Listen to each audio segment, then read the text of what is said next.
Boom, ashalaka. Here we go again. It's 6:30 p.m. on Tuesday.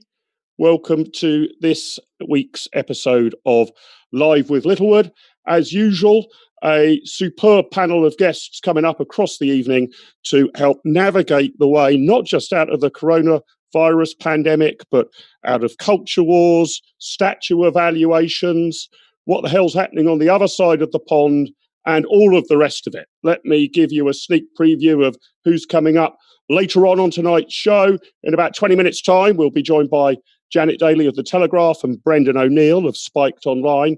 Later on, we'll be joined by commentator, pundit and consultant Alex Deane, John O'Connell of the Taxpayers Alliance, Matthew Lesh of the Adam Smith Institute, and from across the pond, my good friends Michael Carnuccio and Terry Kibbe to tell us what's going on over there. But first up, we're joined by Robert Colvile. Robert, it's great to have you back on the show. Rob's, of course, the director of the Centre for Policies. Good evening, Rob. Good. And Dan Hodges, columnist for the Mail on Sunday and all-round political pundit. Good evening, Dan. Evening. So, Dan, I'm going to start with you because with each day that passes, I'm becoming more and more confused about lockdown and the anomalies and absurdities in the government's, well, I hesitate to call it a plan anymore. I mean, here are a few examples. You can drive to a beauty spot now, but you can't camp there or stay somewhere secluded overnight.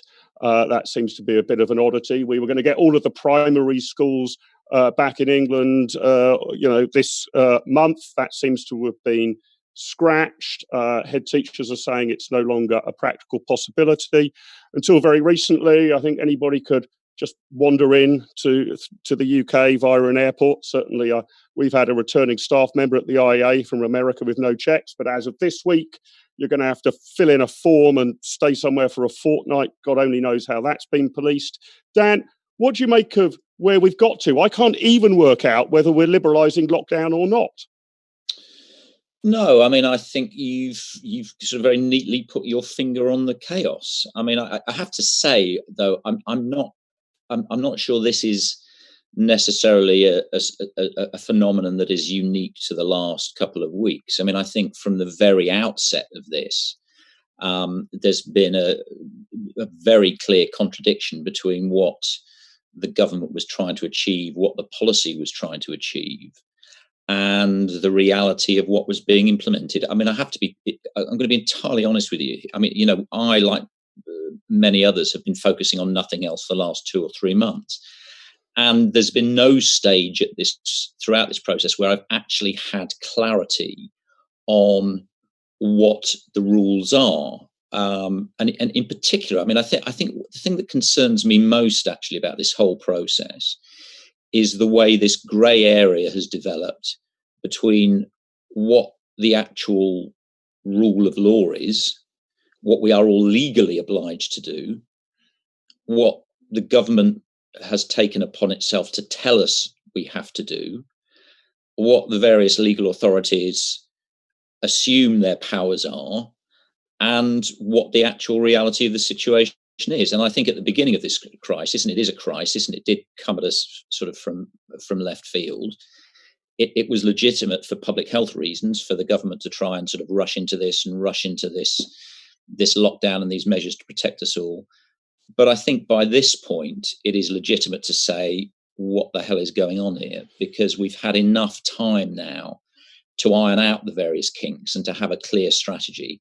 And indeed, a clear discussion amongst us all as a country about where we want to go with all this. And frankly, none of that's happened. And now, as you say, it's a shambles. I mean, in any practical sense, lockdown ended about 3 or 4 weeks ago for most people, but we have the government still continuing with this, frankly, charade that they're in charge of the process.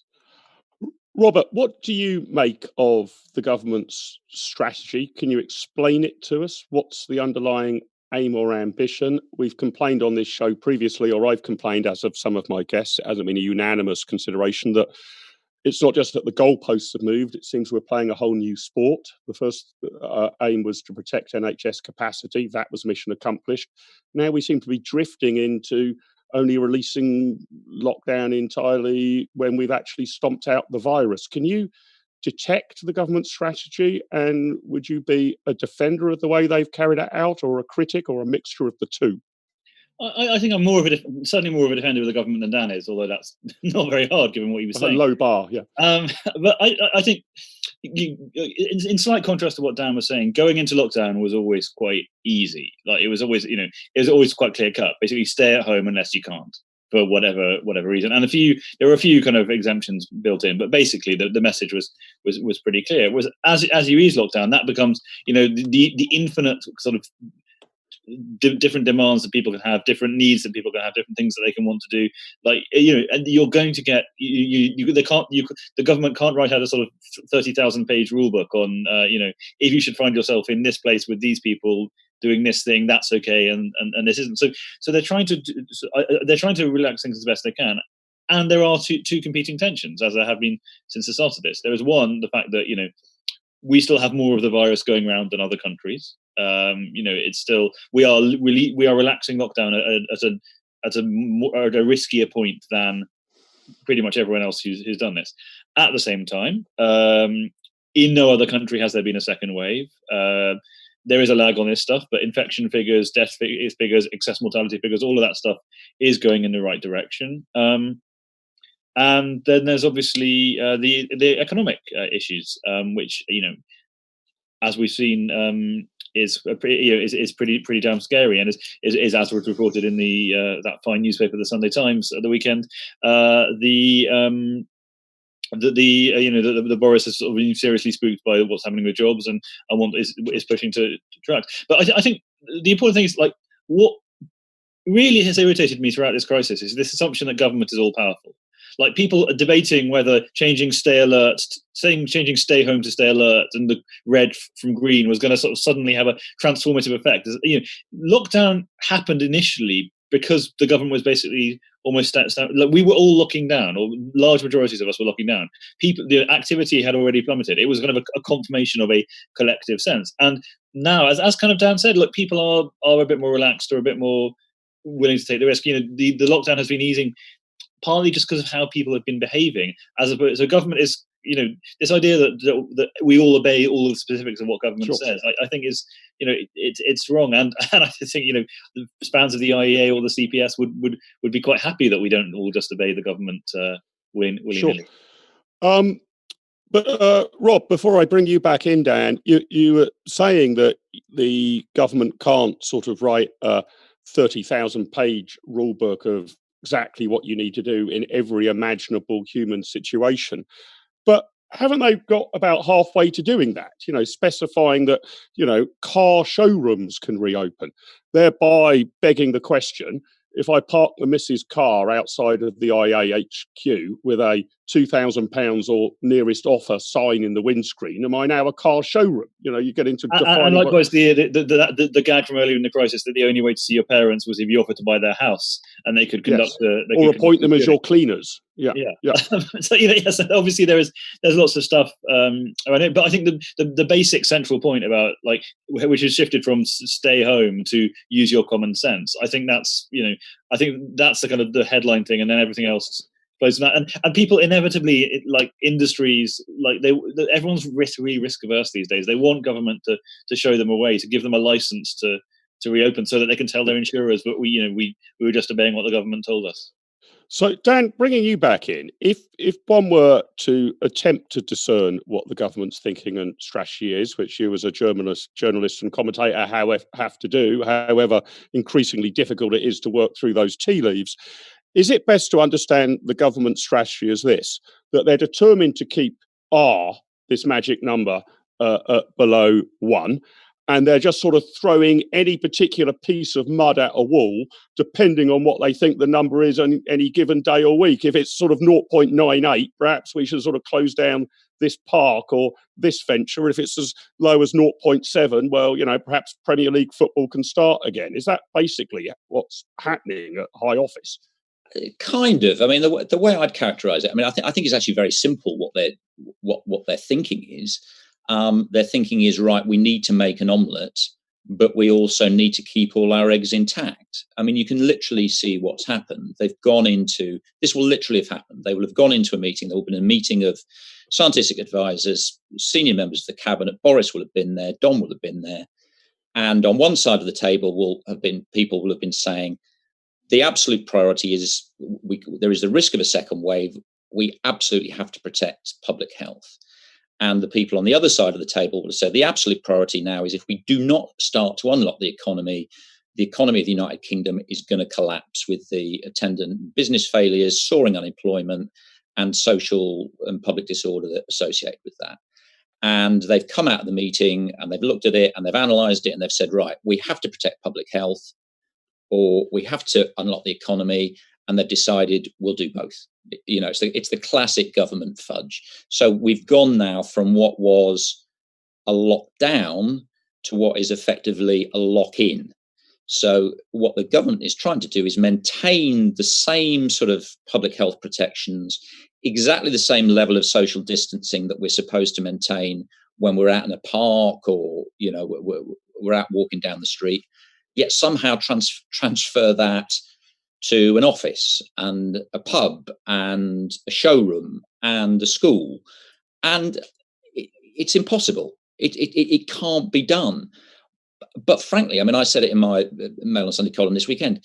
Frankly, if the way to get us out of lockdown and if the way to get us all back to work and so that we are no longer cowering in our homes while we send our 6-year-olds out amongst the virus, if the only way to do that is to have our placebos and to maintain a fiction that we can all work in offices where we perfectly maintain 2 meter spacing. We have the masks, the magic masks that protect us. If we go into a pub or a restaurant, we can all have a clever app, which means we don't have to interact with people. Fine, let's just do that. Let's do that. It's complete rubbish. It will fall apart in 10 seconds. But if that's the fiction we all need to maintain, as far as I'm concerned, let's do it. Let's have this as the sort of the COVID emperor's new clothes, and let's just get on with it. Okay, but then, in terms of this going through this charade, Dan, let me start by you, and then start with you, and then I'll come back to you, Rob, on this quarantine measure that's just come in. I mean, obviously, airlines have been more or less branded and empty for a while now. If we look back, 144 million people arrived in the UK over that calendar year, so near as damn it 400,000 people every day. Border Force, the division of the Home Office responsible for immigration and customs controls and the screening of passengers, has about 7,000 staff. How on earth are we going to police this quarantining for 14 days? I think there's only £100 fine if you don't fill out the form. How on earth are we going to check that people are staying in their designated property for 14 days? I mean, this doesn't just seem like the sort of emperor's new clothes charade you were discussing, Dan. This seems to me to effectively end international travel to the United Kingdom other than for emergencies, or indeed 100,000 people who are going to arrive every day, but we're only going to be able to police half a dozen of them, no? Well, I mean, again, it's a fantasy, it's a fiction. I mean, I said this the other day. This is one of the things, actually, you know, having worked in politics and reported on politics, you get this every now and again. And I still, for the life of me, can't understand why. Everybody in government you speak to, every single person, without a single exception, knows this policy is completely unworkable and unsustainable. They also know that as a result of that, in a very short space of time, the policy is going to have to be ditched. So why they're carrying on again with this fiction? Because as you say, there's no utility to this fiction because it's so unsustainable. It will have to be, ditched even before the fantasy of social distancing. Why the government is ploughing ahead with this? Why ministers like Priti Patel are being, sent into the valley of death to defend a policy that will be thrown out within days of its implementation? I can't tell you. I mean, I do think, you were saying about being critical. I mean, I've actually been broadly supportive of Boris and the government. I do think now, though, there are really clear signs that ministers just haven't got a clue how to get us out of lockdown in an effective way at the moment. Rob, what do you make of the quarantine rules? I mean, I'm with Dan on this. Not only do I think they're ridiculous and unenforceable, but I'm bewildered how the government's got itself into this position, that it would have been far less humiliating, wouldn't it, to have ditched them last week and said that we're going to put it all out to review, or come up with some other emperor's new clothes, some sort of security theatre at the airport. But they're going to stick to it. It's going to fail. You're very well plugged in, Rob, with thinking in the Conservative Party and in the highest levels of government. What is going through their minds specifically, do you think, on the quarantine issue, but more generally in how they tackle this? Well, so on quarantine, I mean, the thing to be said in its favour is that it's popular. Right, one of the knocks against how we handled this to begin with is that we didn't close the airports, but people kept coming into the country, as you said, hundreds of thousands of them, and any one of them, and this is any one of them bringing the disease, and this is possibly why we had multiple centres of the disease starting up rather than sort of one single epicenter, which everything then went out from. So I think there's an element of stable horses and stable doors here. I mean, for me, aside from the economic damage, which is the modern economy, the global economy runs on movement, goods, people, ideas moving around, and the reason COVID is so destructive is because it stops that. But also, I mean, on the quarantine thing, nothing else. What baffles me about this is we have more COVID than other places. So the odds are that unless it's going to be a flight from Brazil or Mexico or somewhere where the disease is in the upswing, generally speaking, the odds are that a flight coming into this country is going to have fewer COVID victims on it than a bus or a train in the UK. But I agree with you on that. And don't you think that they could have been rather more partial? That you could have said, I don't know, for sake of argument, we're not going to allow any flights to come in from Brazil. But it's fine for flights to come in from Germany or some such like. I mean, I think that the plan is effectively for the air bridges idea basically we reach mutual deals with lots of other people, and that kind of obviates the need for the quarantine rules. The downside of that, of course, is, as I said, we have higher COVID rates, so other countries are going to be a bit more reluctant about letting our people in than we are about letting their people in. Well, and reasonably enough, right? I mean, it seems to me that if you're Germany, I can understand it more that you don't want Brits coming in than if you're Brits worrying about the Germans coming in. No. Yeah. I mean, if we've still got the problem on it, then it's odd that we're holding out the most restrictive rules. I wanted to come just before we invite in some new guests to. One of the things I'm really frustrated and missing, football. Well, at least that's coming back, albeit in empty stadia next week. But pubs as well. I mean, we might have to open pubs. We can open them in beer gardens or all of the rest of it. Dan, is this another example of the kind of micromanagement by the government? They're designating sort of sectors like pubs or car showrooms that I mentioned earlier, or garden centres can reopen. Why don't they just say the guidance is as follows: 2 meters social distancing, or perhaps as little as 1 meter if you wear a face mask, whatever. Put down a set of rules on a side of A4 and say, right, well, if you can run your business while complying with these, good luck, and if you can't, you mustn't. And we don't really care whether you're a car showroom, a pub, or a football stadium. You could do that, although, again, I mean, I've seen this argument. I mean, I said this the other day. I mean, you've seen the argument where the government has said to, I think restaurants in particular have said to restaurants, but also pubs and other venues, please open. We want you to open. We want people to go out, but you have to observe 2 meter distancing, which, as I said, is a bit like saying to the airlines, we want you all to start flying again, but first you have to remove the wings from your aircraft. I mean, it's just not feasible. Just where are the economics here? And what are we going to do? Are we seriously going to have a situation where we're saying to the taxpayer, you have to continue to pay your taxpayers so the Ivy can stay open, serving people? I mean, where are we going with this? Again, the reality is, if you want restaurants to open, if you want pubs to open, if you want other venues to open, they have to be able to attract the same number of customers they had before the crisis started. And if you can't do that, they're going to close and go bust unless we're prepared to continue subsidizing them. But how long are we prepared to continue that? Because we were told last week the strategy, the public health strategy, should be to keep the R number as low as possible for when we reach October and get into the new flu cycle, which will presumably take us through till summer of next year. So how much longer is this supposed to go on for? Yeah, and of course, each day becomes harder than the previous one, right? I mean, locking down for a day or a week, you can easily do. But the longer you stay in the deep freeze, the more your DNA degrades. Gentlemen, stay with us. I'm going to bring on two more guests now. Great pleasure to welcome Janet Daley, columnist, writer for The Telegraph, and Brendan O'Neill, the editor and columnist for Spiked Online, to the programme. And I should say, Janet wrote, I'm just reaching for it now, a brilliant piece in the Sunday Telegraph.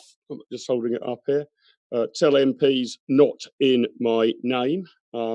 Next to an equally brilliant piece written by me, so a very valuable particular page from. I didn't realize this is discrimination. You're holding up one Sunday columnist, not not Dan. Well, sorry, I gave Dan from the Mail on Sunday the initial platform. Janet, I think, is joining us. That sounded that there might be a little bit of a problem on her mic there. Are you with us, Janet? Okay, we'll try and get Janet back. Brendan, welcome to the show. Let me start with you. Good evening to you. Hello, how's it going? Okay, well, Brendan's on mute as well, so it looks like the Mail on Sunday is going to get brilliant. Can you just check whether your mic is on mute, Brendan, or we'll get our tech team to look at that as well. We can't hear you. Can you hear me now? I can hear you very, very, very quietly, but perhaps our tech boys can look at that.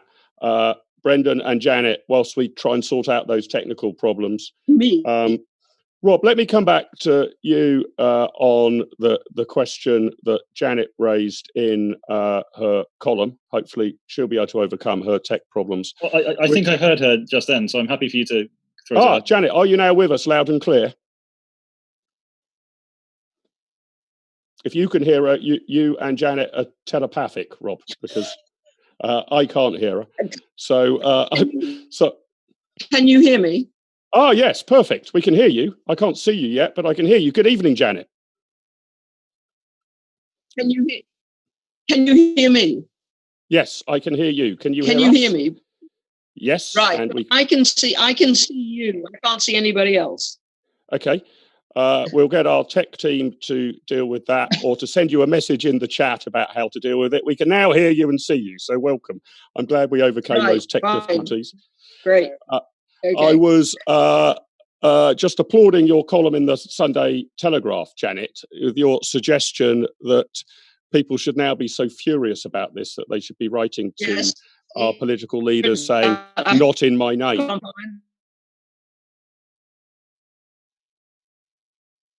I think we've lost Janet again. Oh, no, we haven't. You're still there. We might switch off your off your video, Janet. That's probably strangling your bandwidth. So I'll ask our tech people to switch off your video. We might have you on audio only, but the floor is yours. Right. Can you hear me? Yes. You can? Yes. Okay. So do you want me to respond to that last comment you made? Yes, please. Those people who are watching but are foolish enough not to read the Sunday Telegraph, tell them what they missed in your column. Oh, right. Well, I said that being just into the age group, which is considered to be at most making to protect myself, I will isolate myself. It's not. My grandchildren's education undermined there's provision of schooling. And I certainly don't want that done in my name. Can you hear me? Yes, we can hear you. You're going a little bit wobbly on us. I don't know whether that's just my headphones or others are struggling to hear you. So I might just summarise that for our viewers and our other guests. That Janet's suggestion was even those who are supposedly benefiting from this lockdown, those typically in elderly groups, might even be furious that the lockdown is impacting upon younger people, their grandchildren, for example, and should themselves sort of put their hands in the air to say, do not do this in my name. Exactly. Brendan, I don't know, have I summarised that accurately, Janet? Yes, that's quite right. I mean, I'm also very concerned, and as I said in that column that you very kindly mentioned, I'm very concerned about the psychopathology of this social distancing. I have never known anything like this in my lifetime. The idea that people should be required to remain 6 feet apart. There are going to be small children, 2-year-olds, 3-year-olds, and everybody who's raised children knows what a sensitive seminal age that is, who will never have been touched by another human being other than their own parents, possibly a single mother who's isolating with them. This is a really frightening social experiment that we're carrying out with no evidence whatever of what the consequences are going to be. It's quite literally, in a literal sense, inhuman to remain 6 feet apart from other people constantly. And I'm amazed that there has been so little discussion of this. I mean, we're being governed by epidemiologists, apparently, but I would really like to hear the experts on the psychopathology of childhood and adolescence to come in on this and tell us what they think. Brendan, I don't know if we've now got your audio working. Can you say a few words for volume? No, we still haven't got Brendan's audio working, but we'll try and work on that.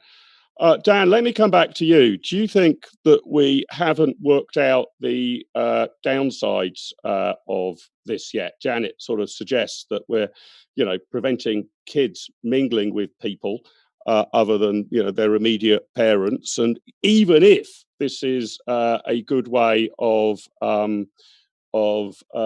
limiting the spread of COVID-19, is it going to have disastrous social consequences for kids as they grow up? We only seem to be focused on this very specific question of crushing the virus, and sort of any other side effects, however horrific, seem almost not to carry any weight at all. There's no sense of trade-offs. Is that right? Yeah, I mean, I think we've got to be slightly careful. I mean, I wouldn't like to go the other way. I'm not entirely sure whether a 12-week lockdown is going to have, potentially catastrophic psychological effects on children that Janet articulated there. I mean, my experience of children is actually they're incredibly robust, maybe more robust than we as adults give them credit for. But I do think Janet did touch on a point I think I mentioned before, which has amazed me, which is the way there has been no broader discussion or consultation about where we want to go with all this, and particularly at the beginning there was a debate between those who were arguing from a public health perspective and they were arguing against those who were arguing from a purely economic perspective, but nobody was actually at any point in this has anybody actually debated the human perspective, and the human cost of, as Janet said there, of us all being forced to live our lives 6-7 feet apart from each other. And I think we have, and I do think we are now seeing, as I said, the public to a significant extent starting to vote with their feet. And we see it. I mean, I live in Blackheath. You'll see it in the park this Saturday. It will be absolutely rammed with groups up to 20, 30, 40 people just getting together and having a party. So we've got that side of things. Similarly, we've got the other side, which is we've got half the country absolutely terrified to go out of their doors because this evil virus is going to get them. They're going to drop dead in the street. Their families are going to get drop dead in the street. And now I think we've reached the point where I'm not entirely sure we're protecting ourselves from the virus. I think we're surrendering to it. Robert, what do you think of the long-term sort of psychological effects of this? I mean, obviously here at the IEA and economics think tanks are, worried about the economic impact, but are we seeing, and I'll come to the sort of outbreak of protests in a minute, that the psychological damage is as, or could be as horrific as the economic damage? Well, there's obviously been an uptick in mental health concerns, for example. I mean, I know people who have been finding it hard to cope because it's really hard to do so when you're alone. That said, as Dan said, kids are, I think, quite robust. I mean, mine have weathered the inability to go to the pub pretty well. As a newish parent, I'm entirely I'm entirely happy that everyone else is forced into the publess existence that some of us have been in for ever since the kids came along. But no, I think one of the things this crisis has done, and I think Janet kind of touched on it, is at the beginning, we were told that the models, they crunched all the numbers. Have faith in the models. That they were weighing again something else we haven't mentioned, the excess deaths from other conditions, the people with heart attacks who didn't go in because they were worried about being infected, or didn't want to put too much pressure on the NHS, all that kind of stuff. We were told that stuff had been had and could be sort of weighed against each other. And by the way, I say this as someone who entirely supported the lockdown, and still completely sees the rationale for it.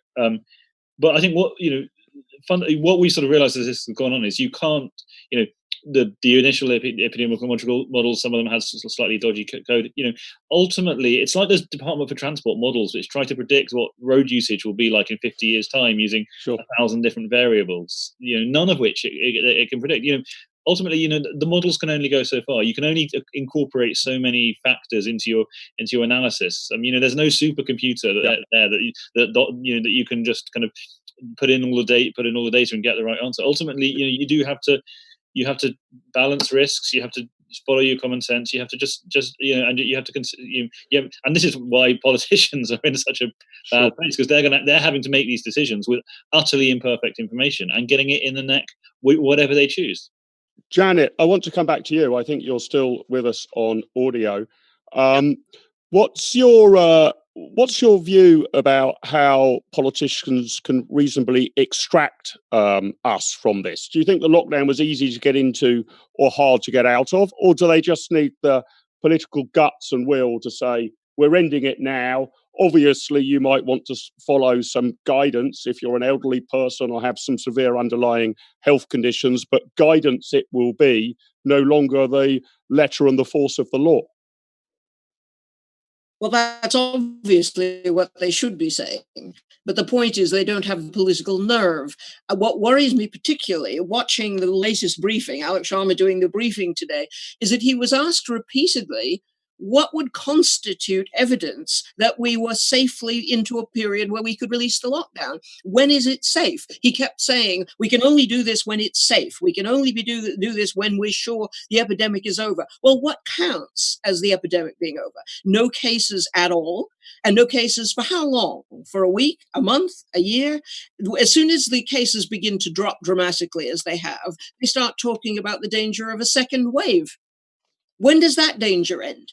Mm-hmm. How long is it before we can decide, well, that's it then?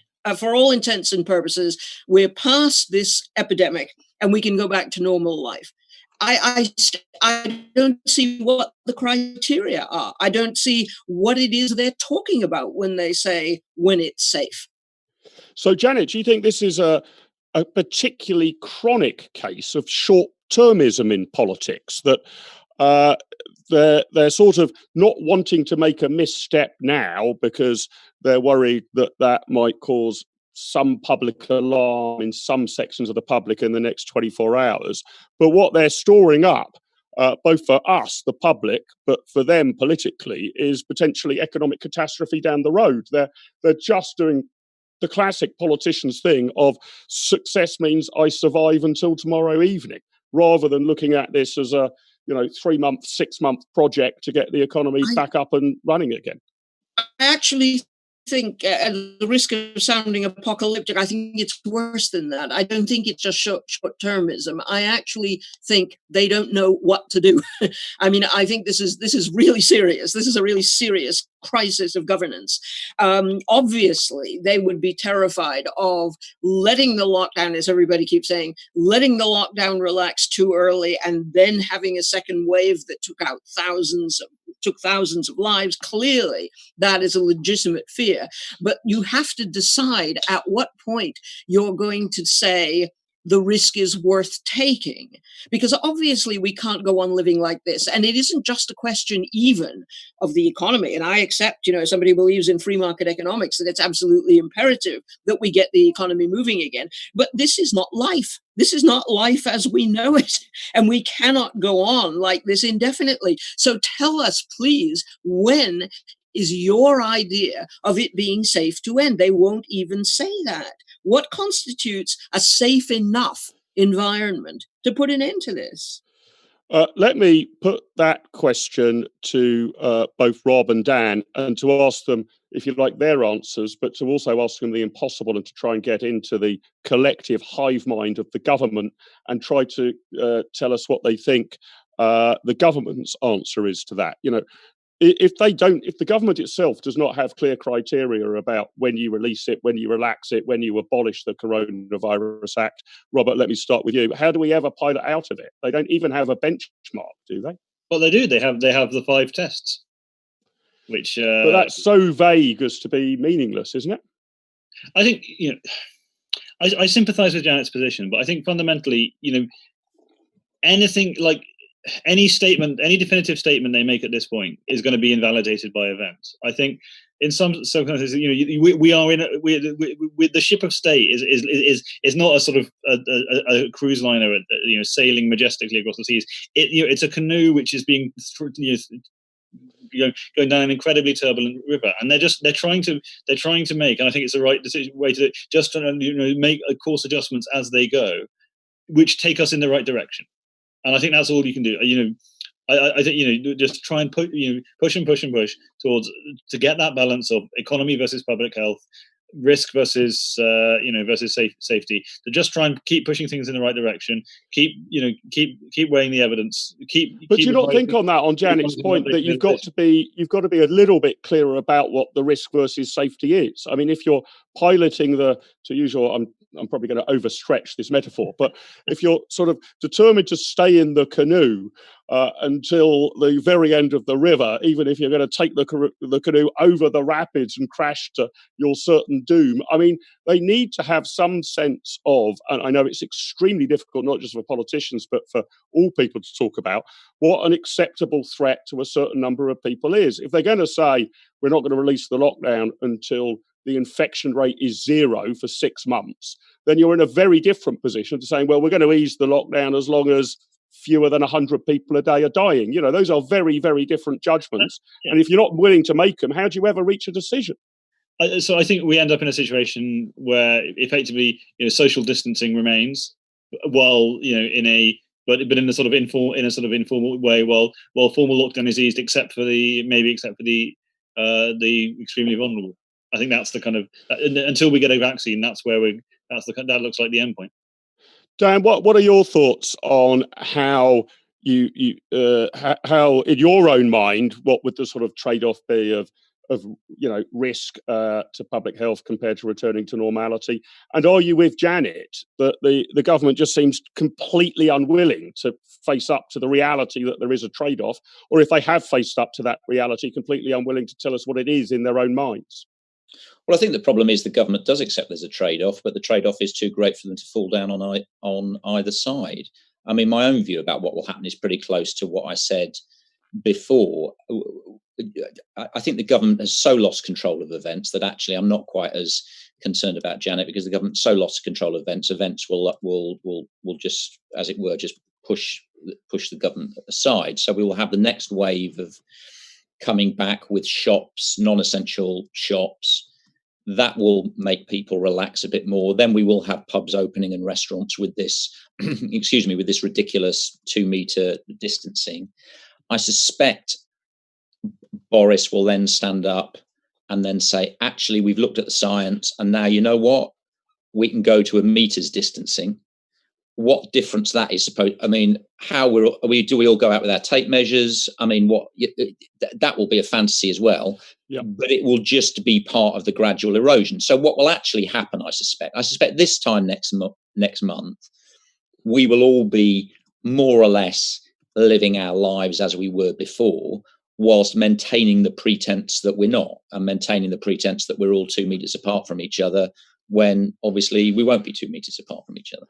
Okay, stay with us if you can, Janet. I'll come back to you in just a second. I just want to bring Alex Deane into the party. I can't stay with you, but I've got to shoot as well. But Robert and Dan, thank you very much for joining with us. Let me bring Alex Deane, and we've got another couple of guests joining us very shortly. You'll recognise Alex as a Conservative commentator. Always telling us which way up is on the paper review on Sky News. Alex, very good evening to you, and Thank congratulations. You definitely have the most impressive and extensive book collection of anyone who's yet appeared on the show. Thank you very much. I was cynically suggesting earlier that I think there's large numbers of people who've just bought this in the last 3 weeks for the purposes of Zoom conferences, but I hope you can assure us you've read every word in all of those books. Good evening, Alex. Good evening to you. Nobody has read all of their books, and what a sad state of affairs it would be if you had nothing to look forward to. Help us pilot our way through this. I hope you heard Janet's criticism, which I mean, a few weeks ago, I was sort of sympathetic to all politicians, an unusual position to be in, but that seemed to be where the public was as well. Sure. Now I'm increasingly sharing Janet's fury at this. What's your view, Alex, of whether the government, not whether they're right or wrong, whether they even have a grip on what they're doing? I think I'm more sympathetic about this coronavirus process than you are for government, and perhaps less sympathetic about how we're dealing with recent protests on our streets, which have got out of control. And I say that so as to demonstrate that I'm not some sycophant that's just praising the government. I think we've got to get a grip on people who are executing kind of mob justice on our streets as soon as possible.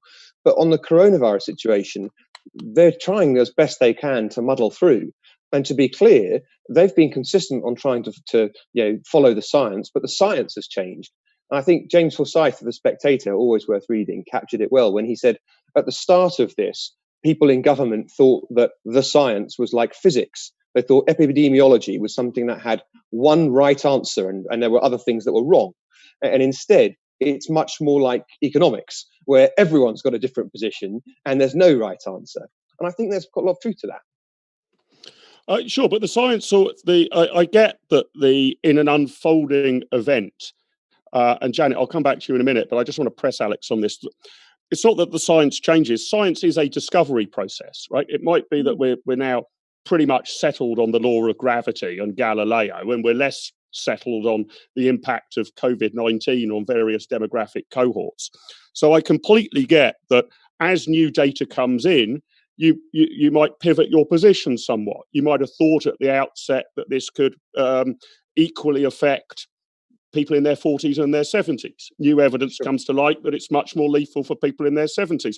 That's just a pivot. I think if I understand rightly, and I'll come back for her for further thoughts in a minute, Janet's point was that science can't even inform a decision unless you've made a political decision about what trade-offs you're willing to affect. I mean, you're just sort of sitting here saying, tell me the science, as if these people can actually determine policy. But I think with respect, I think you make a different point, because I agree that you do need to make that decision. And of course, actually, I would argue we as libertarians are better positioned to have this discussion than many, because we've argued for years, if you wanted to get rid of all risk, then you'd scrap the motor car, and people would laugh at us and say how extreme we are. We'd say if you wanted to abandon all risk, you'd have a curfew. Oh, how extreme that is. Well, here we are. And actually, I think that we do have to reach a point where we say there is some risk in life, but government has to have a margin of appreciation. There has to be a bit of room here, particularly given that I'm certainly not a scientist, and I have to yield to those who do know this field in a way that I don't and never will, when they tell me that risk is too high. We have to have some. I think there's a morally and emotionally and intellectually corrosive influence in modern life, which doesn't believe anything that government says, which doesn't believe anything that any source of authority says, and you wind up believing in all manner of conspiracy theories as a result. Janet, what's your thoughts on you've been damning of the way the government is acting or its inability to explain things, but what's your thoughts on the balance between political judgments and scientific judgments and the extent to which politicians are saying we're following the science? Is that the sensible thing to do, or is that a sort of fig leaf to pretend that they don't need to make political decisions? Yeah, well, having been an academic for quite a few years, I can tell you scientists always disagree. That's the point. That's how science progresses. They disagree in their publications and in their symposia. That's fine. But they cannot, and they have no one to them. They cannot make what are effectively political decisions.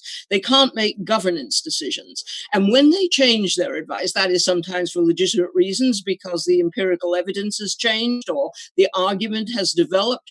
But when they say 1 week, we're going to continue the social distancing until we have a vaccine, and the next week they say there may never be a vaccine, that is a serious political confusion. And it's up to the elected politicians to decide which side they're going to come down on that. If there is never going to be a vaccine, how then are we going to decide when the social distancing ends? That's an entirely different argument. I accept that, but when government was, I can't even remember if they did say, I mean, it feels like we've been in this forever, right? But if government did say, we'll keep in lockdown until there's a vaccine, I don't recall them saying that, but if they did say that, then the facts changed as the potential. Okay, I concede that it, for argument's sake, let's concede it was said.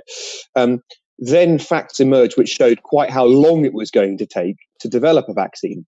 Absolutely. Then we have to have a point where we say, what's the trade-off? You know, how much more risk will we accept in life as compared to keeping Britain under house arrest in perpetuity? Of course, you have to make that decision. But at some point, I assume it seemed more likely we'd have a vaccine in a shorter period of time, hence government saying that. And part of the criticism that's been offered of our government, and indeed governments around the world, is that their positions have changed. But of course, sometimes the facts have changed. So, you know, if the facts change, then government's position should change too. But Alex, let me ask you. Sorry, Janet, go ahead, and then I'll ask Alex a biting question. Some of these are judgment questions. They're questions about which is more valuable. You know, the risk to certain groups of people who can choose to isolate themselves if they want to, or the risk to the overall economy, to people's livelihoods, or the risk to children's education, or the risk to normal social intercourse. All those things have to be weighed in the balance. And that is not the business of science. That's not the business of empirical science. That is the business of elected politicians. Agreed. Alex, just before I come back to you, I'm going to come back to you first, but I want to welcome two more guests to the show. Fantastic to be rejoined on Live with Littlewood by Matt Lesh from the Adam Smith Institute, and John O'Connell, the Chief Executive of the Taxpayers Alliance. And I know both those organisations have put forward their suggestions for what the government absolutely should do. I'm going to ask them in a minute how confident they are that the government will immediately pick up their pamphlets and research papers and implement it and find some common sense in the corridors of power. But just before I bring you in, gents, but good evening, John. Great to have you with us. Good evening, Matthew. Great to have you with us. Alex, I wanted to come back to you on you were making the point about people of a libertarian mindset and dealing with risk. I mean, I had a pretty uncomfortable discussion the other night. It was about face masks. Now, I'm not a scientist. I mean, it sort of stands to reason, I guess, if you're wearing a face mask and you sneeze, you're less likely to infect other people. And indeed, if someone sneezes over you, you're less likely to be affected. That's the limit of my science. Sure. But what I suggested is, if that is the basis upon which to make them compulsory, why would we only apply this to the COVID problem? Why would we not also make face masks compulsory on the London Underground during seasonal flu period? Or if there's a particularly nasty outbreak of the common cold? Why only apply it to COVID-19? And the horror was that, unfortunately, my respondent didn't say, no, Mark, that would be ridiculous. He said, what a good idea. Yeah. Look, before I answer that, and I think I have an answer to it, on your point you were making about people reading the pamphlets produced by the people on this panel, as a neutral, may I say, government should read the material put out by the ASI, by the Taxpayers Alliance, by the IAA. I think government would be all the better for listening to those influences. In answer to your question, absolutely. And it's not just about the medical or device type things that are precautionary. It also extends to the economic activity.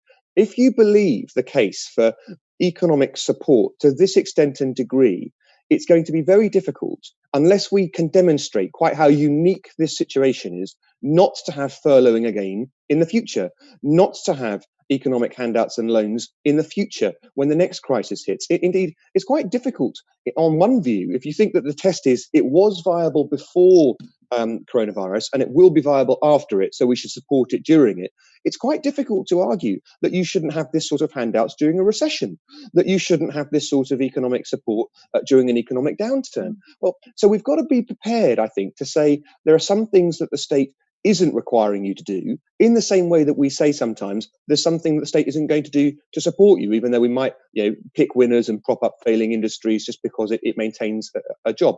But the point about your face mark thing is the government is not being as unreasonable as you caricature, because you're required to wear the mask in return for a service. You're required to wear the mask in order to get on the bus or to get on the underground, which are provided by the state. You're not required to wear a mask walking down the street, which is the case in lots of other countries. Sure. John and Matthew, let me bring you in. John, I'll start with you. The Taxpayers Alliance has got, I think, a range of what struck me on the face of it as 5 very sensible proposals about what the government should do to march us back to economic recovery. Just tell our viewers and listeners in a couple of short sentences what they are. Then I'll ask Matthew for the ASI's recent proposals.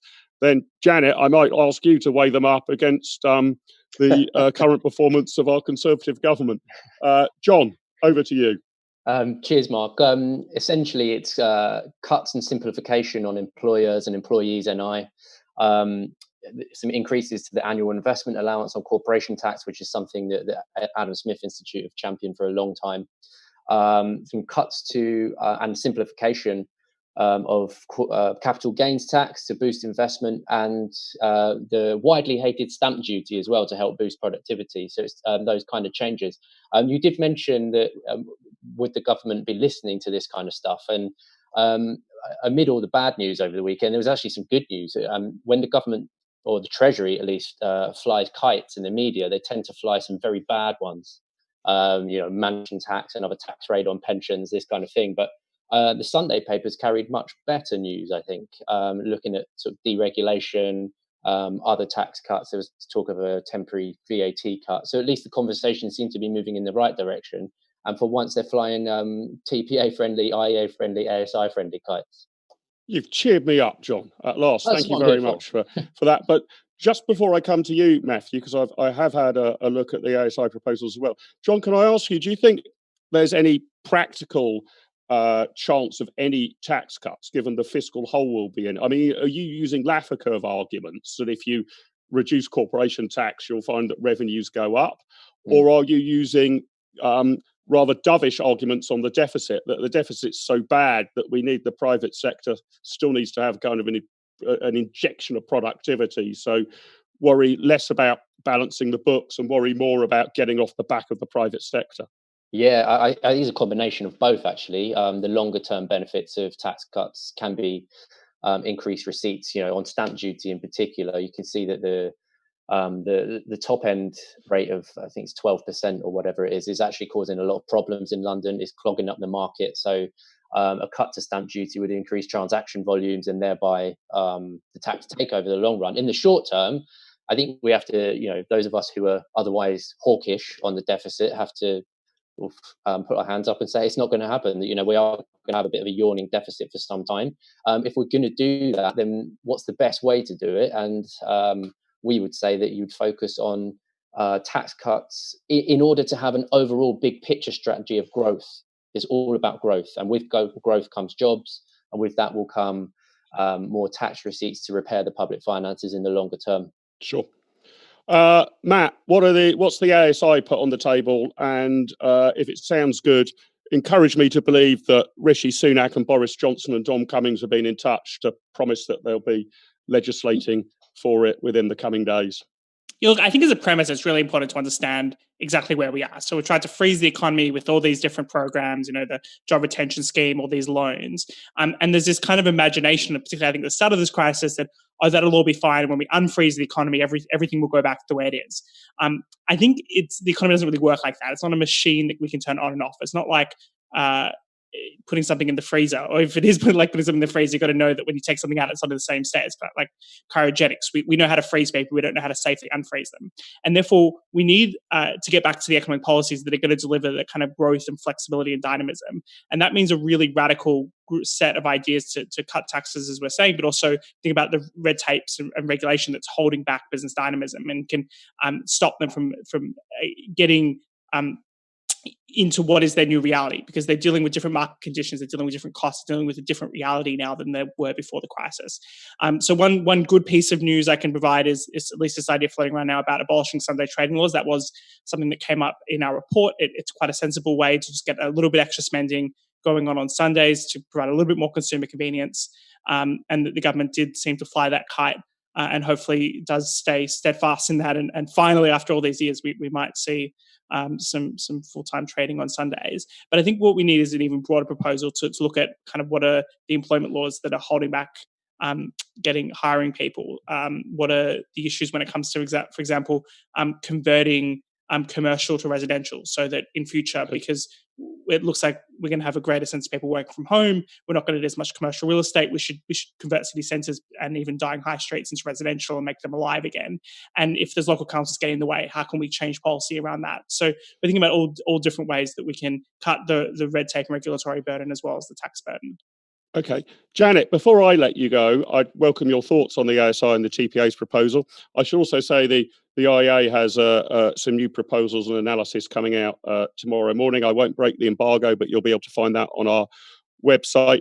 Janet, what do you think, despite your damning indictment of the way that the government's handled the lockdown, how do you think they might handle the need for economic recovery? Do you think there might be some force majeure here, that they suddenly have to do sensible free market things?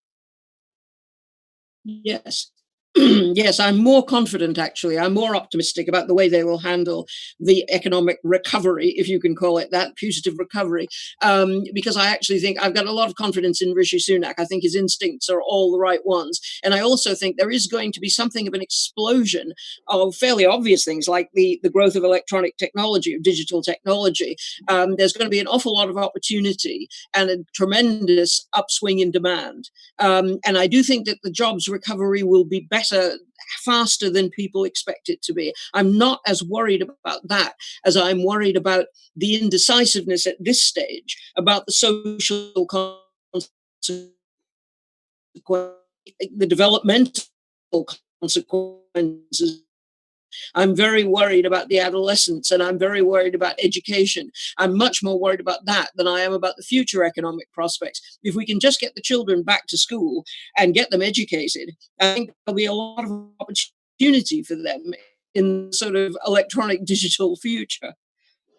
Janet, thank you for joining us, and also thank you for leaving us on an optimistic note. We'll try to get the programme to boom with optimism before the end, but really appreciate your time, Janet. Look forward to catching up with you again soon. Alex, just before I bring in our American guests, perhaps I can ask your for your political insight in what you think the appetite for the Johnson administration is going to be in two different areas, and you may be more optimistic on one and more pessimistic on the other. Tax reductions or simplification, the sort of stuff that TPA has campaigned for, and the sort of stuff that the ASI and the IEA research. On the one hand, that could help the economy, or deregulation on the other, not just retaining some of the modest deregulation we've seen in the course of the pandemic, but these sort of things like planning reform. So often that's assumed to mean build on the green belt, but it could also mean allowing the redesignation of properties, and so on and so forth. So in those two kind of buckets of possible free market reform, assess what you think the government's appetite for each is, and give us some advice as think tankers about which levers do you think we should be trying to pull the hardest for the best rate of return. Well, government, of course, has a different set of levers. And if I talk about government's levers, I promise I'll address your buckets. The three buckets the three levers that government's really looking at, they've already basically discarded one, which is the back to Osborneomics austerity. Of course, we might think it's a bit of a misnomer given that government spending was still going up during the austerity period. But this government hates the idea of being seen to go back to austerity. It's seen how successful or unsuccessful that might be in electoral terms. So lever one is out. So the hopes for your two ideas rest in levers 2 and 3. Lever 2 is a deregulated free market economy that is at least a bit more attractive than our European friends, is at least a bit more attractive than our neighboring economies and competing economies, so that we can get foreign direct investment.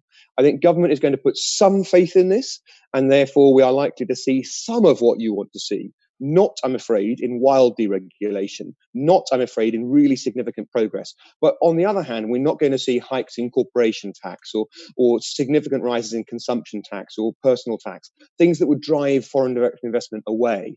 As we come towards leaving the European Union, government's desperate not to do that. So option 2 is quite positive for you.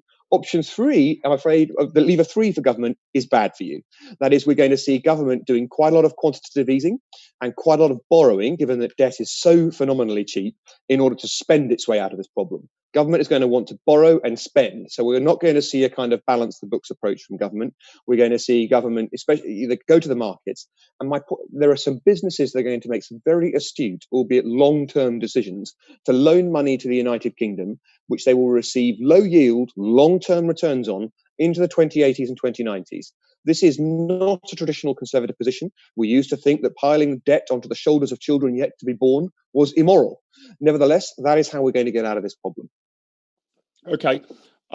To try and that was a kind of mixed picture, Alex. Janet, left us on a very highly optimistic note. Alex, I hope you can stay with us and dial up the optimism in the next 30 minutes or so. But in the hope to dial up the optimism as well, I'm joined by two good friends of mine from across the pond in the USA. Terry Kibbe's there. Terry, good evening. Hey, Mark, how are you? Very good, very good. From Free the People in Washington, D.C. And my good friend, Michael Carnuccio from the great state of Oklahoma. Michael, how are you? Mark, I'm wonderful. How are you today? Great. You two are both looking very well. You must have been injecting yourself with Dettol in recent weeks to look so fit and healthy. Thanks very much indeed for joining us. Look, I want to get a perspective from across the pond as well. I think you guys would have been listening into the show. There's a mixture of despair, optimism, confusion on this side of a pond from a free market liberal perspective. Terry, I'm going to start with you. How are things looking in the United States of America? Are you making a better fist of it or an even worse fist of it than we are back in the motherland? Well, when you were describing the despair, the optimism, the confusion, I was trying to decide if you were talking about us or government reactions to all of this. I think everyone has just been flying by the seat of their pants. I think that the lockdowns have had so many horrible unintended consequences. I think the depth and breadth of the riots and protests over George Floyd were definitely expanded upon because of people being locked up, and social distancing is just a bad thing all over. Your earlier panelists were talking about, the problems with children and all of that, and long-term health effects. And there was an estimate of 70,000 deaths of despair was the phrase that they used, of people committing suicide from the consequences of the economic downturn and being locked up.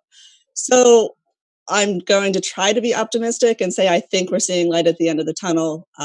States are starting to open up. I'm actually able to go get my hair done in 2 weeks, which is for me that's the most important thing. I mean, Western civilization was hanging by a thread until you told me that was a possibility. I know. I can't get it. They can't do a blow dry, but they can at least cut it. I'm still trying to figure out why one thing is good. Baby steps. I know.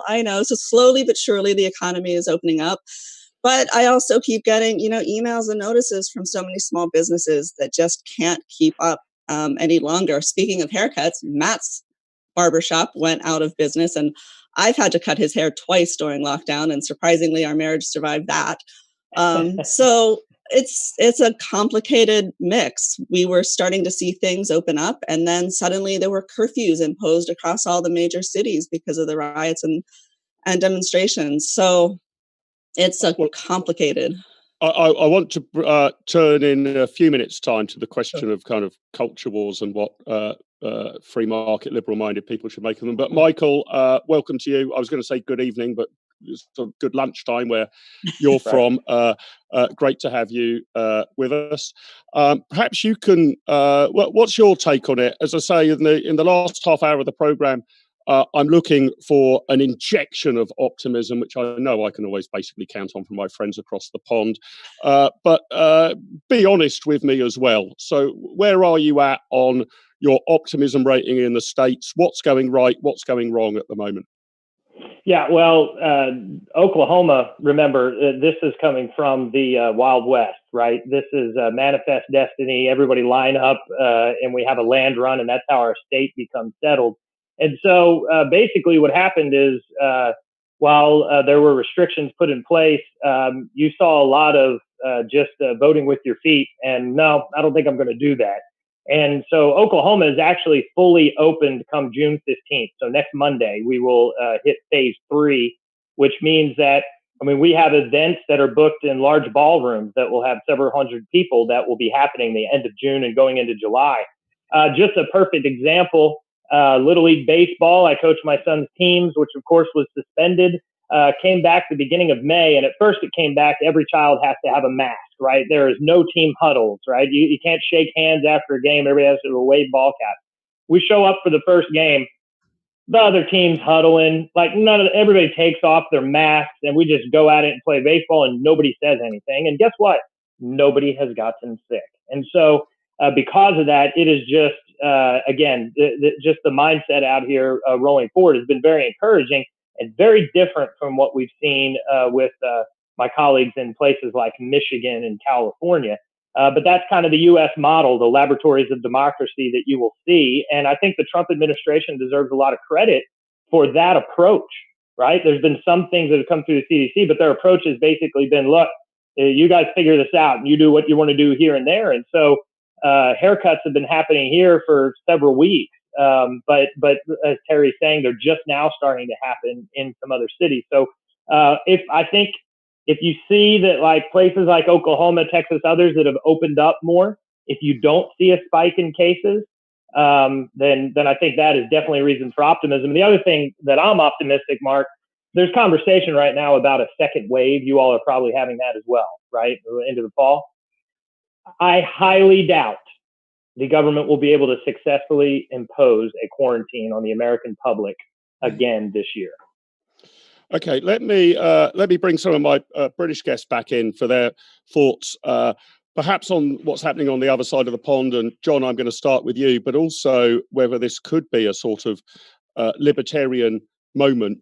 John, do you think what Michael was saying about the baseball games, that what we're witnessing here in the UK, for right or wrong, is people actually saying, well, those might be the rules and the law, but I'm basically going to ignore them, and we, the people, will return ourselves to a free state, whatever the face mask rules are, the 2-meter social distancing, or this absurd nonsense about if you want to hold a barbecue in your garden, here is the parallelogram formation that you need to sit in. I mean, folk are just going to ignore it, right? I mean, an almost anarchic response. Do you not think, John?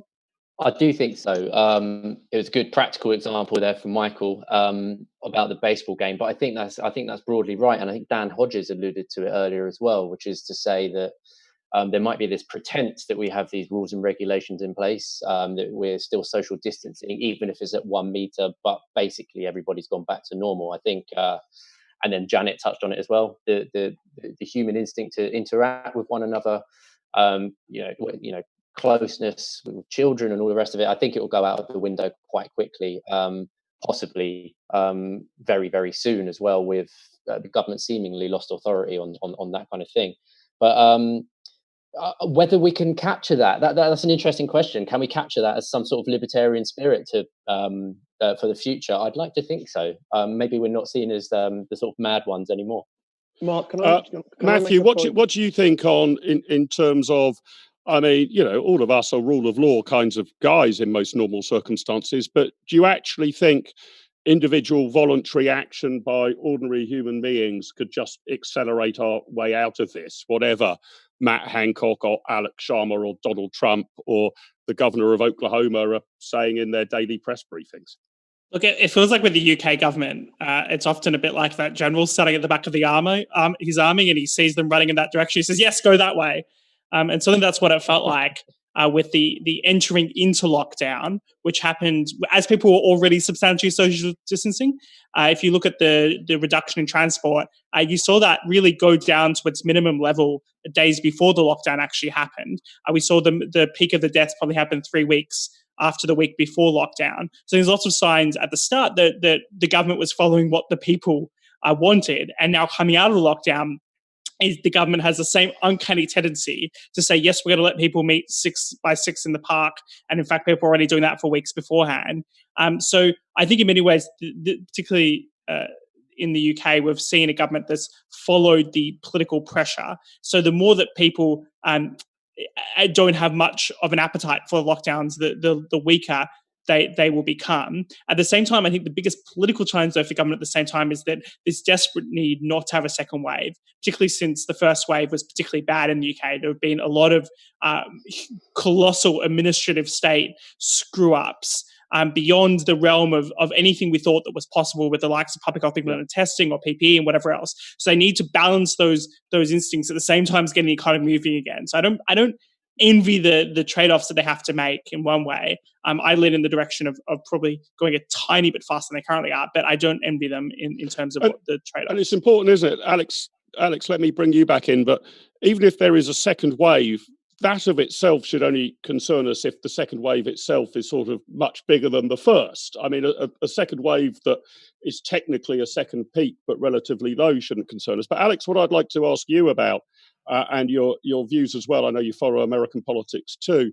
I mean, but here in Britain, we've, 4 years now, were divided between Remainers and Leavers over the Brexit question. And just as we resolved that and finally everybody accepted we were going to leave the European Union, get out and be a free trading nation with the rest of the globe, we're now divided between Remainers and Leavers again. Those who want to remain at home and those who want to leave and go down the pub or go to a football match like me. And odder still, it seems to be that the two camps are very similar, that the lockdown sort of libertarians are the Leavers on Brexit and the Remainers on Brexit are the Remainers. What's your prescription for piling our way out, Alex? Should we do it ourselves or wait for our leaders to tell us what to do? Well, I tend to believe that we should have few laws and strong laws. So I don't encourage people to be active lawbreakers. I would prefer to fix the law so that the law isn't an ass wherever possible. But actually, I spend most of my time on the right as a populist, and with a lot of things often saying to people in Westminster, you don't get it and you don't get what life is like in the rest of the country, and Twitter isn't the country and so forth. But sometimes we do have to caution ourselves and say, is our position the right one, or maybe has government got its finger on something? Because on this example, let me put you are rightly saying there are lots of examples of breaching the lockdown, but it's still one of the most popular policies ever polled in the United Kingdom. Far more people still support the lockdown than voted for the Conservative Party, producing an 80-seat majority at the last election. It may seem anathema to us and anathema to business who wanted things to come back sooner, but it's still a very popular policy. And that's because people are being paid to stay at home while the weather's very nice, and it's because they've been frightened into it. And those are two understandable, we may not share those motives, but those are two understandable reasons to want to support a policy. And let me say one more thing. Even if you're right and that individuals might be inclined to breach the lockdown, business has a momentum of its own. And once business starts making decisions not to do things, it doesn't get unraveled in a matter of days. I've got clients who've put in place travel bans until October and November. And, once you've cancelled the flights and you've cancelled the conference, it's not going to go ahead, even if things roll back. And I've got clients who have said they're not going to open their offices until the end of the year. I mean, once you've told people that and they're going to plan to work from home, you're not going to unmothball things in a week. So there's a countervailing thing to this. We'll all just be back to normal in a month, whatever the government says. But do you think, Alex, that this is going to be a classic example of revealed preferences and stated preferences? You know, I want all of you guys to stay in lockdown so you don't affect me, but I want to go down the pub and I want to go out for a walk and I want to go to the baseball game. So in an opinion poll, I'm potentially all for lockdown. But in terms of my day-to-day life, do you think people's revealed preferences are betraying their polling statements? I'm sure that there is some of that. But let's be honest, it's a lot quieter than it is normally. You know, of course, there are examples and the media loves to find them. In the same way that if most of the supermarkets are full and there are a couple of supermarkets with empty shelves, they're going to find the picture of the empty shelves. In the same way, if most people are staying at home more, but there's a sunny day in the park and the park is full, the newspapers are full of pictures of people in the park. People are generally respecting the lockdown, in part because they don't have an office to go to normally, and they don't have a pub to go to and a restaurant to go to. So it is chicken and egg. But for the most part, people are really respecting this a lot more than some of our reports suggest. Terry, I want to come back to you, and I'm determined in the next 15 minutes or so to find some causes of optimism. But I do have to ask you about the protests and the riots in the States. I'm distinguishing between the two and ask for a bit of analysis of those. And of course, this has spread across the pond now. It's been a major point of agitation here. And you intimated, Terry, in your earlier comments that you thought that this was a sort of as much sparked by lockdown and a build-up of fury as it was by the specific instance of the death of George Floyd, or maybe I'm putting words in your mouth. So I'd like to hear your analysis on that. But assuming that that's going to be a slightly bleak analysis, you're going to really have to double down on the optimism on the rest of your analysis. So what are your thoughts on that? Oh, that's a tough one. So we were traveling when all of the lockdowns started. We cut our vacation short. We came home. And of course, the first thing we did was we went out shopping. We bought groceries. We bought some bourbon because that was important. And we also went out to the hardware store and had plywood cut to cover our front windows of our house. We live in Washington, D.C. We are 2 blocks behind the U.S. Capitol. So when we say we're in the belly of the beast, we truly are. We didn't think that you could keep people locked up for extended periods of time without something happening. We didn't necessarily know what the catalyst was going to be, but we were concerned that it was going to be something and it could be bad. There were some protests against the lockdown, but those were in very different parts of the country. The George Floyd incident, murder, however you want to call it, his death was directly a result of the lockdown. I mean, he lost his job. He was passing a counterfeit note, and the police reacted abhorrently and did things that no human being should ever do. And then you have people who are just pissed off and stuck at home. So of course they're going to go out.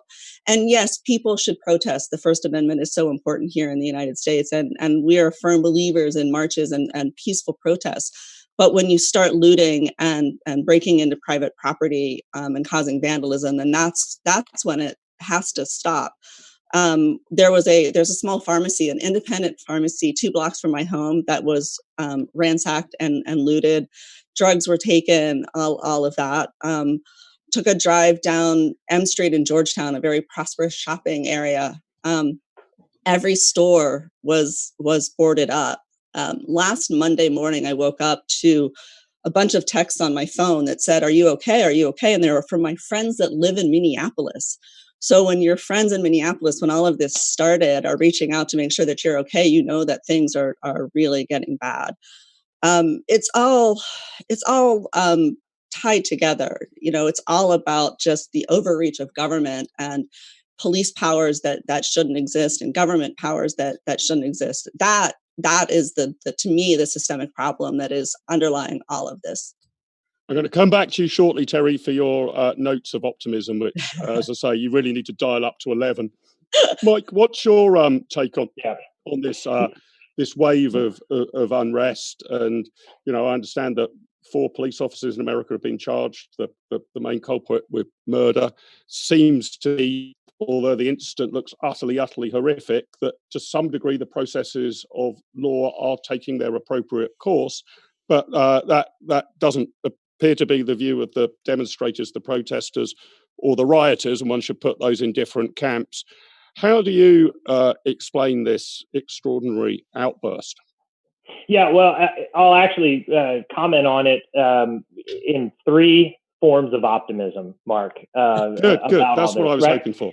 So the first is that essentially the point where you ended. There is a difference between protests and the riots that have been happening. And in fact, if you see a lot of, now that we have social media and we have live footage from everyone that's there, even the voices and those that are participating in the protest versus it's a bunch of like middle-class suburban white kids that are rioting in a bunch of these cities. And so yet you have these peaceful protests that are, very diverse in the audience. And putting the riots aside, it is the volume and the significance and the diversity of those protests and that right to assemble that Terry referred to that is actually causing that change that happened all the way down to with the officers in Minneapolis to all across the country, certain things happening without a shot being fired. I mean, Mao has the quote that revolutions are not dinner parties, right? They're explosions of steel and rivers of blood.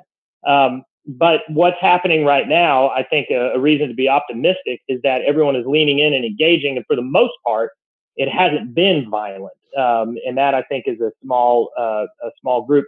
Number two thing that I think is important to recognize here is that the last time a significant racial approach and change in policy, the civil rights movement in the United States, came at a time where, for the first time, images were going all across the country of human beings being attacked by dogs or having hoses sprayed directly on them. And when you're so far removed and you don't have any association to it, but you visibly see and you can't unsee what you just saw, that had a transformational impact, right? Well, same thing happened here.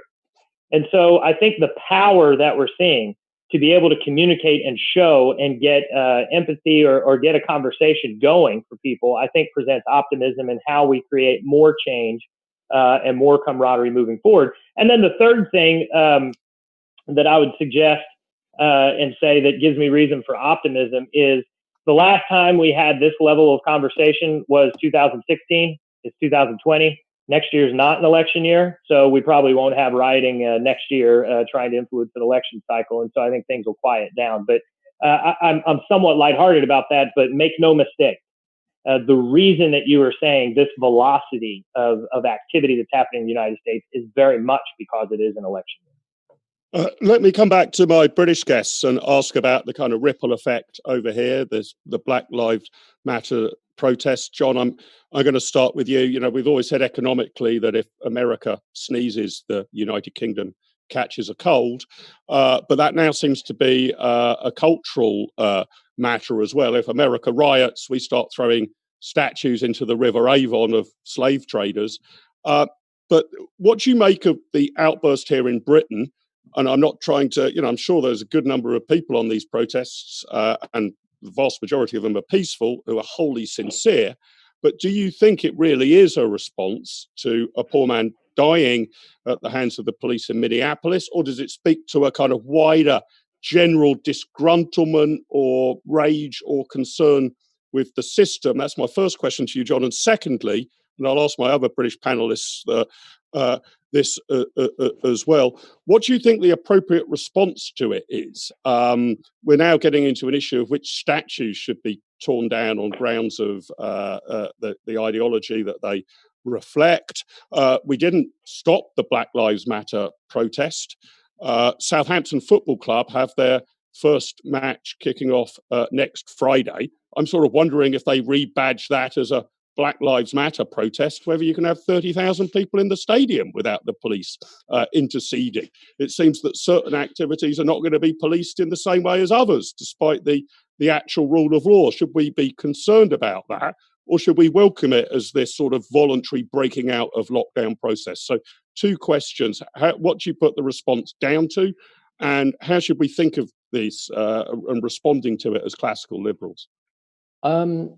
First to say, I do think that there is genuine anger about some of the scenes that we saw in America. But with that, I think that I always find it interesting why or there tends to be huge protests with an incident that might occur in America, but not in many other countries around the world where lots of terrible things happen. There seems to be muted silence on what happens in lots of other countries around the world. So I always find that rather strange. And then, of course, things like this always get hijacked by people with other intentions. A lot of this is now being mixed up with a general anti-capitalist sort of a mood, which is always unsavoury. But I think the interesting response that I've been watching out for is the Labour leaders, and Keir Starmer's response on his LBC phone-in was very interesting, where he said it wasn't right to tear down the statue in Bristol, which is out of step with a lot of his backbench MPs who are much more sort of Corbynite, radical, tear down the statue, tear down the system types, whereas Keir Starmer was much more measured and said, if we are to look at monuments to specific people, we should be doing it through the democratic process. Go and get yourself elected as a councillor or whatever else it is. So it was really interesting to see the Labour leadership's position on this, which was strikingly different to how it would have been. We know it would have been if Jeremy Corbyn was still in charge. Matt, what are your thoughts on those 2 points? Have we caught concern or caught a cold from the Americans on this Black Lives Matter thing? And how do we, how should we as classical liberals tackle this? Should we welcome this outburst of spontaneous demonstration, rage or anger? And I'm going to come in a moment to the question of, how we should determine that John's just put his finger on, what monuments stay up and which go down. Look, I think in the first instance, if you look at the American case here, there's actually a lot of very good problem solving going on. So not only the protests, obviously there's the negative side about the rioting, but there's some meaningful political discussion here about immunity for public officials committing crimes. There's a meaningful discussion about lack of prosecution of police officers and police brutality. And there's a lot of meaningful discussion about police unions. It's amazing that basically the libertarian problem definitions have now been taken up by the left. And there's now a consensus about what the problem is and how we can go about fixing that in the American case.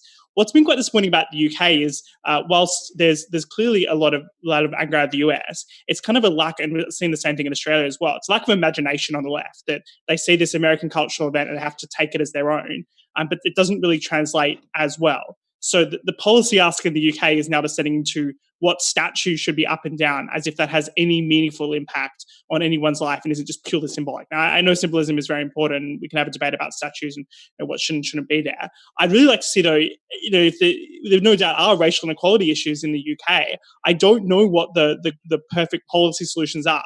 I think it's probably a lot to do with improving educational quality. I think it's probably got a lot to do with ensuring that there's greater parental choice in that field, or ensuring that as many jobs as possible are open to as many people as possible and have occupational licensing. I think there's probably some policy issues that we could tackle here as classical liberals to ensure that there's an equality of opportunity. But we're not having that debate in the UK, and we don't really have a debate about police brutality because there doesn't seem to be that same extent of that issue in the UK. So it seems to be quite vacuous now that we're on about statues. Alex, what's your take on this? The Black Lives Matter protests over the weekend. What, if you like, do they really mean, if we're going to second guess the sincerity of some of the protesters, and how should classical liberals respond to it? So I differ from John on the why the US and not elsewhere. I'm untroubled by the fact that our culture is affected by America so much. Our cultures are so close. We love each other's books. We love each other's films. We love each other's music. It's inevitable that our cultures are close. Every day, 1 million Brits get up and work for an American business, and 1 million Americans get up and work for a British business. It's inevitable that our cultures are this close, and I don't have any trouble with that. And furthermore, I disagree with Matthew a little bit. One of the reasons that when I talked about it with Matthew Elliott, I wanted to start Big Brother Watch, was that I often saw the police go over the mark and go beyond their powers when I was a criminal barrister. And I often thought that the police behaved wrongly. And furthermore, I often thought that they did deploy powers in ways of which were influenced by race. One of the reasons we campaigned against random stop and search, apart from the fact I think it's completely against my notion of liberty and freedom of the individual per se, is that it was being deployed in a racist way. many more black people were being searched using random stop and search, which you could say, not my fault, Gov, I did it randomly. So there was no way of enforcing it. It was happening on a racist basis. So I do think we've got a problem with our police force. There are obviously differences when you see thousands of protesters in the United Kingdom shouting at our police force, "Don't shoot me," when we have an unarmed police force. Plainly, some of the parallels have gone awry. But it's only right that it resonates given the experience. And it's only right that people were appalled by what happened in the United States. I'd like to say one thing, because so far I've sounded quite pacifistic. So I will say one thing that's a bit more provocative. I truly believe, as I hope my remarks have suggested, that Black Lives Matter. And I believe that people should be concerned about what's been going on in law enforcement and other things in our cultures. However, the organization that has given itself the name Black Lives Matter explicitly calls for scrapping the police and the end of capitalism. Those are its motives. That is its agenda. It is a political vehicle designed towards anarchy. It is hijacking a movement, and it's doing so in a highly organized and effective way. And we should deplore that in the same way that we deplore people who riot on our streets whilst applauding those who peacefully protest. John, I know you need to leave us, but as you may be aware, you have one duty left to fulfill on this program, which is to give me your optimism rating out of 10 for the Live with Littlewood Optimism Barometer, which, as you know, is highly market sensitive information. So think very, very carefully before you give me your number out of 10. And the question is, how good a state do you think the country will be in 2 to 3 years' time? Last time I was on, or the similar question was put, and I said 6, but I'm upgrading that to 7. I think that Janet Daley mentioned that she likes the instincts of Rishi Sunak, and I do too. I think that we're going to see some half decent, if not fully loaded IEA measures. We're going to see some half decent stuff in the economic recovery. And I have great faith in the British public and British businesses to bounce back very quickly. 7, we're going up. Okay. Yep. John, thank you so much for joining us. Look forward to seeing you back in Westminster when we can meet. Been a great pleasure to have you on your show. And make sure you go to the TPA's website to look at their proposals for government reform. Terry, let me come back to you. You sent me a message saying that you definitely had some causes of optimism. I'm bound to ask both you and Michael how that low taxation stuff is working out for you since 1776. But tell me what your causes of optimism are. And then I guess you can look at it from an American perspective, but over the next 2 or 3 years, I'd like a number out of 10. And I'd also like your thoughts on bombarding, machine gunning you guys with questions, really. What do you make of this statue thing? How should we treat monuments that might be controversial? A rather inflammatory suggestion but rather an amusing one on the Guido Fawkes website here in Britain today was a whole list of statues that we should tear down in addition to the slave trader statue that's ended up in the river in Bristol. He suggests Cleopatra's Needle in Victoria Embankment. Cleopatra headed up a slave-owning and trading society. The tomb of Karl Marx in the Highgate Cemetery, a giant memorial honouring a notorious anti-Semite. The Gandhi statue in Parliament Square.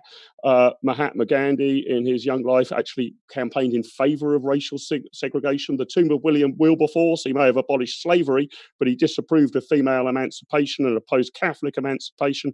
How on earth should we tackle those sort of cultural questions? So again, that's a bleak way to start. But then I really want your reasons to be cheerful and a number out of 10. All right, I'm going to skip the statue question because to really answer that would require about another hour on this call. And I'm just going to go straight to optimism. So I'm going to address 3 areas really quickly. First of all, is the protest. I do think that change needs to happen in this country. And I think that as a result of the protests and the demonstrations, that we will see some good things coming out of it. There's a lot of talk about the overreach of power of the police unions. There's bills to end qualified immunity. I do think that there will be positive change. We're also seeing, as a result of the lockdown and the pandemic, that there are regulations here in the United States that are being relaxed because of the crisis. Well, if we don't need these regulations during the crisis, then why do we need them full time. A very silly example is that we're now allowed to bring, I think, 12 ounces of hand sanitizer onto airplanes once we're allowed to actually get on a plane. Well, if I can bring on 12 ounces of hand sanitizer, which, you know, is a lot more flammable than, say, shampoo, why can't I bring shampoo on? But the most important part of what gives me optimism about this is the unstoppable human spirit, where we're seeing so many individuals and companies really stepping up and making a difference, trying to mitigate the problems, in some cases, that the government has created. We're doing a documentary right now on a distillery down in Virginia that stopped making whiskey and bourbon and started making hand sanitizer because they saw a need for it. There's stories like that happening all across the country. There are stories of individuals stepping up in charitable ways, not just in the United States, but across the globe. I was reading this morning about India. And I mean, there were, you know, millions of people trapped when they shut down the transportation system within the country. And there was a gentleman who was supposed to get married in May, had saved $2,500 for his wedding, which was canceled. So he took that $2,500 and prepared meals and gave food to people that were stuck in the cities that couldn't get back to their home villages. Well, as a result of him doing that, other individuals then donated $8,000 back to him because of his generosity. So I think that people will get us through this, individuals will get us through this. And so I'm smiling and I'm actually going to say an 8. An 8, that's pretty good. And it's so interesting what you say, Terry, about that deregulation thing, that we've had the same in the UK, although they're quite minor rules, they're almost rules that you wouldn't believe existed. We used to have rules that you needed a separate permit if you were a restaurant in order to offer a takeaway service. Well, as soon as lockdown happened, that was scrapped. We had all sorts of rules about when supermarkets could accept deliveries. You couldn't accept them at 2:30 in the morning, but people were so worried about supply chains that was waived. We've allowed lorry drivers to drive for longer hours, I think, without any noticeable uptick in driving accidents. So all of these things, which each individually is quite tiny, seems to be at least the opportunity for people like us to point to deregulation working. So 8, that's pretty good. Michael, I'm going to come to you next. Are you as optimistic as your fellow countrywoman? Give us some reasons to be cheerful and give us your number out of 10 for the highly market-sensitive transatlantic Live with Littlewood economic optimism barometer.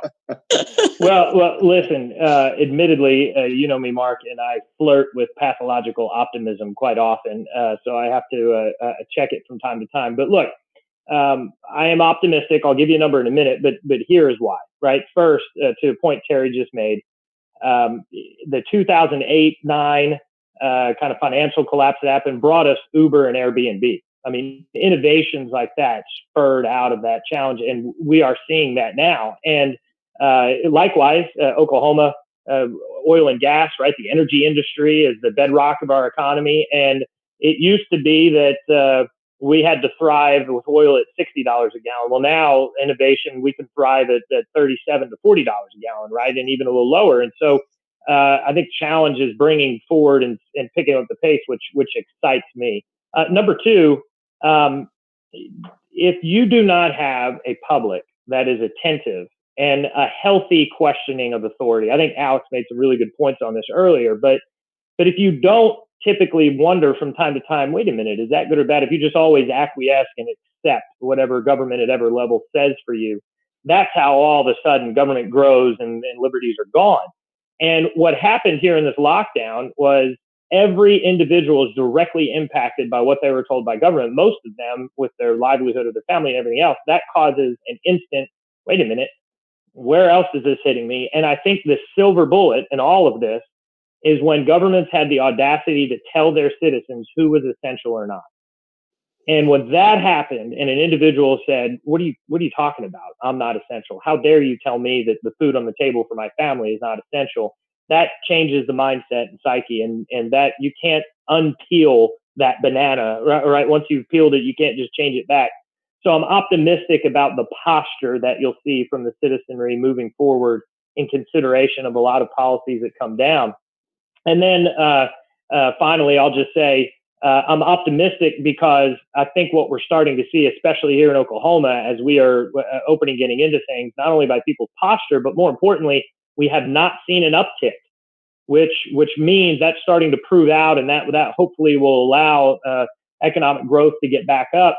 The more we're shut down and locked down, the more you have people that just by design defer to government for their subsistence. And I think that dependence is the wrong trajectory. So I'm going to end the show by saying I am a 9 on optimism at this point moving forward. I don't know if I'll ever hit a 10, but I'm at a 9 right now. You one-upped me. Wow. Wow. That's the kind of one-upmanship we love you Americans for, right? Anything Terry can do on optimism, Mike can do better. That's fantastic. Matthew, over to you. Give us your optimism rating over the next 2 or 3 years and the why behind it.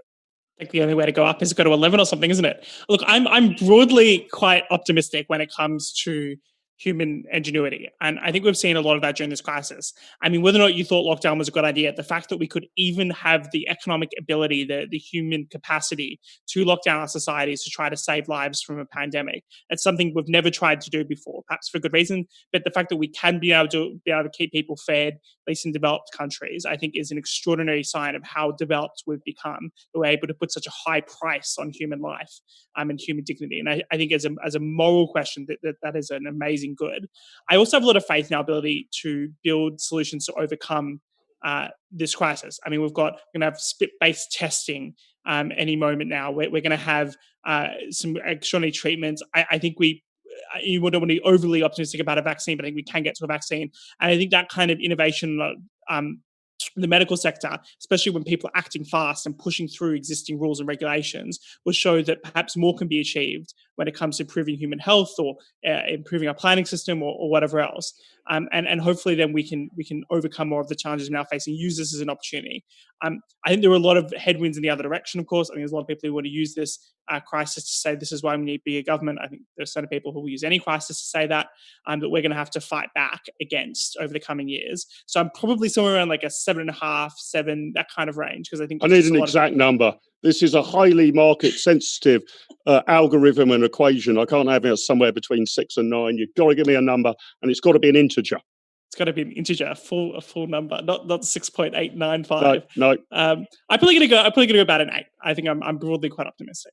8. This is looking pretty. So I think it might be higher than last time. I think I might have become more optimistic. It looks like Deane might absolutely crucify us here with his 0, but I suspect not. He's been balanced and a little bit upbeat, I think, Alex. So give us your analysis. I'm a 10. Whoa! I'm a 10. I'm a 10 because I am certain that we are going to be better in 2 to 3 years, and I don't therefore know of any other number I ought to give. Your question is how positive I feel. I feel I'm guaranteed that it's going to be better in 2 years, and therefore I should say 10. 2 reasons. The first is this crisis has propelled us to do stuff that we broadly knew we could or should do, but we needed a push to make us do it. We already knew we should do it. But 90% of appointments by GPs have been done remotely over Zoom and so forth, been done virtually, transforming our healthcare system. Could we have done it years ago? Should we have done it years ago? Sure, but we've done it now, and there ain't no going back. I think this is fantastic. You know, the world's second largest employer has suddenly gone digital. I feel fantastic about that. And secondly, which we can guarantee, we will be outside of the European Union. And therefore, our country governing itself, having our own laws, being able to police our own procedures and being able to progress our own trade deals, I can guarantee that we will be better off like that. Angela Merkel is discussing a bailout package for coronavirus with Emmanuel Macron. The floor was 500 billion euros. The ceiling was 750 billion euros, and Macron wanted even higher. We are not going to contribute. The second largest net contributor is getting out, and we will not be on the hook for that kind of exposure. So I can guarantee you, minus our contributions and with the ability to trade with the world, we're going to be better off in 2 years. The closer we get to Brexit, I always knew the more realistic and pragmatic people would be about it, and the more the bogeyman stories would disappear, and the illusory fears and the kind of doomsday scenarios would disappear. So it has come to pass. We know it's going to be better in 2 years' time. I'm really excited about it. our best days are ahead of us. Alex, wow. I mean, my friends from America are on to try and get the optimism average rating up, but you've blown it through the roof, Alex, right? You've dialed me up from a miserable 5 to a 7. So taking all of the numbers together, dividing by it without a 7, an 8, an 8, a 10, a 9, and a 7 from me, the Littlewood Barometer optimism rating for this week is an all-time high of 8.16 recurring. You should be seeing the FTSE 100 and the Dow Jones bouncing back as soon as the markets open here tomorrow morning as a consequence. All of you, thank you very much for joining us. It's been wonderful to have you all. Come back soon. Thanks for your optimism. In particular, a particular thanks to Terry and Michael from across the pond. Enjoy the rest of your day. It's getting late into the evening here, but thanks so much for joining us. I hope to catch up with you both soon on one side of the Atlantic or the other. Terry Kibbe, Michael Carnuccio, thank you very much for your time. Alex Deane, Matthew Lesh, thank you very much indeed for joining us. Our previous guests as well, John O'Connell, Janet Daley, Dan Hodges, and Robert Colvile.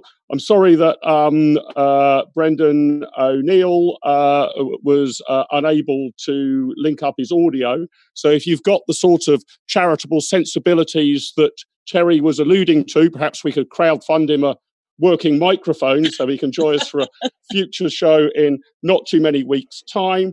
I'm just going to finish on an advertisement. We're going to the next Live with Littlewood. We're not going to have one for the next couple of weeks, but I'll be back on Thursday, the 2nd of July at 6:30 p.m. But there will be content going up on our IEA London YouTube channel every day. Please hit the like button if you've enjoyed what you've seen. Please hit the subscribe button. Please hit the notification bell. Tomorrow night, we have another live broadcast in our Definite Article series, a live stream with Professor Len Shackleton and Julian Jessup discussing the IEA's new Rebooting Britain paper, which comes out tomorrow morning. If you're as optimistic as our panel and feeling affluent, please make a donation to the IEA. You can go to our website, iea.org.uk. Even if you're not feeling affluent, you can sign up there to our free email daily newsletter. Keep viewing. We've had more than 150,000 views since lockdown began. Thanks very much for your time. Thanks to all of our guests. Stay safe, stay free. Over and out.